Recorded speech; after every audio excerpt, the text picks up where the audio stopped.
Everyone knows that you need to look right to left and left to right when crossing the street. I was 12 when I was struck by a motorcycle while crossing the street. I was in China when the accident happened. My cousin and I were on our way home from shopping, and we needed to get to the other side of the street to catch the bus.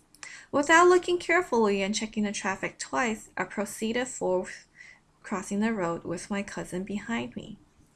I was just a few steps away from the sidewalk when I felt a push, and I closed my eyes as I fell down to the ground. I heard nothing in the seconds as I fell except for the ringing in my ear. When I opened my eyes again and tried to stand up, I fell to the floor almost immediately and felt a sharp pain in my leg. I looked down and saw that my legs were broken into two parts. I looked up and saw that my cousin was rushing to me, and while the motorcyclist picked me up, we all got into a cab and we rushed to the hospital. I was trying so hard to stabilize my broken leg while the car was in motion. When we have arrived at the hospital, the nurses put me into a rolling bed immediately and rolled me to the doctors.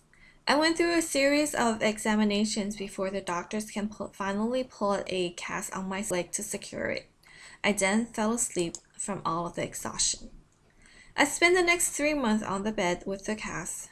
When it was time to walk again, it felt weird, as if I didn't know how to walk and had to learn walking again like a baby. When finally I was able to walk outside of my home, I have gained the fear of crossing the streets. I had to look twice before stepping out. Even until this day, somewhat 10 years later, I still have the habit of checking the traffic at least twice before crossing the streets.